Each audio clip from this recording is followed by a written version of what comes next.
A historic number of Texans went to the polls last week to decide dozens of races, but some remain undecided this morning. The already costly primary season continues with a May runoff election to nominate candidates for November. Good Sunday morning. I'm Phil Prazan from NBC5. And I'm Gromer Jeffers, political writer with the Dallas Morning News. The main event is still the U.S. Senate race. We know on the Democratic side, State Representative James Tallarico of Austin is on the November ballot after defeating Dallas Congresswoman Jasmine Crockett. But it's still unknown if he'll face Republican incumbent Senator John Cornyn or Attorney General Ken Paxton, a race that President Trump has decided to weigh in on. As of Friday, we are still waiting for his endorsement. He plans to ask the other candidate to drop out of the race entirely. Here's Republican political strategist Vinnie Mancillo. You know, I think a Cornyn-Tallarico race can be done for the normal budgeted amount of money that you would expect in a race in Texas. A Paxton-Tallarico race is going to take, I think, you know, and I'm not being hyperbolic here, it's $100 to $200 million extra dollars pushed in by the party in order for them to be successful. Gromer, a show of President Trump's power in the Republican power. He said, if I don't pick you, the other candidate needs to quit. Forget about the voters of Texas. And forget about what happened in the past year and a half, right? This puts Ken Paxton in a difficult position because if he does get out, if there's a Cornyn endorsement, what does he tell his followers? What does he tell the people who voted for him on Tuesday? It wasn't that the race wasn't that far apart. He finished a close second. And so he has a big decision to make. I mean, you just don't quit, or do you? And that's what he has to figure out. And Senator John Cornyn overperformed from what a lot of people thought going into that. How did that happen? A year of just pounding Paxton with ads.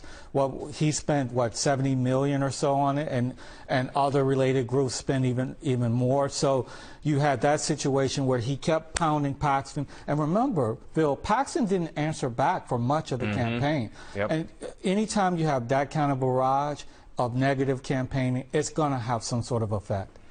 Let's turn now to the race for Attorney General. The position for Chief Law Enforcement Officer hasn't been open in more than a decade, and both parties are headed to a runoff. On the Democratic side, State Senator Nathan Johnson was 1 point short of winning Tuesday, but he'll face again former Galveston Mayor Joe Jaworski. As for the Republicans, State Senator Mays Middleton and U.S. Representative Chip Roy survived the field of four.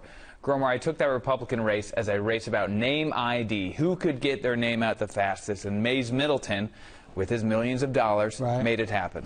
He did, and he's calling himself MAGA Mays Middleton, a nod to the very conservative voters that dominate the primary process. Catchy. It really is. And so the same situation will be for the runoff. Can Chip Roy, who's probably more well-known, can he rally some moderates, some folks who think he's the best choice against MAGA Mays Middleton, as he calls himself, who has a natural constituency with the most conservative voters? They will get back for the runoff. Chip Roy has to get his voters back. And Dallas Senator Nathan Johnson versus former Galveston Mayor Joe Jaworski. This is going to be a regional battle, the Houston area versus DFW, right? Yeah, and see if Nathan Johnson, who I believe has more resources than Jaworski, can take advantage of that, as he did in the first round. He had more of an air war kind of campaign. Jaworski was going around to various events and clubs and doing it that way.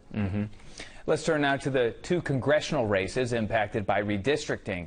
In District 32, it is Republicans Jace Yarborough and Ryan Binkley. And in District 33, Democrats Colin Allred and Julie Johnson continue their bitter battle over the newly drawn seat. Gromer, Dallas County still going to see a lot of action in both these races. Yeah, on the Republican side, Yarborough is endorsed by President Trump. That should help. We'll see what happens there. Colin Allred, you had two other folks in the race that may have prevented him from winning outright, but Julie Johnson has strong support in the district. It's not a gimme. That's going to be a really interesting fight there. And Crockett not being on the ballot in May, does that impact that race at all?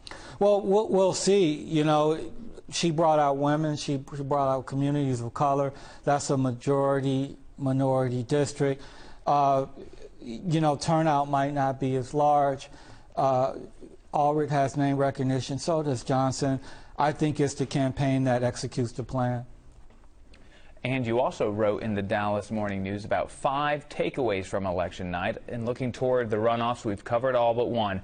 That polling place chaos in Dallas County over the separate party primaries using precinct-level voting instead of county-wide vote centers. That was a mess for a lot of voters. They did not know where to go. Are we going to see that again in May? Is that going to be chaos again? Hopefully, you know, the situation will be better and people will be ready for it. There will be voter education to know where to go to vote. That's up to the candidates as well. I mean, you got to be able to communicate with voters, give them the information that they need. That's part of running your campaign.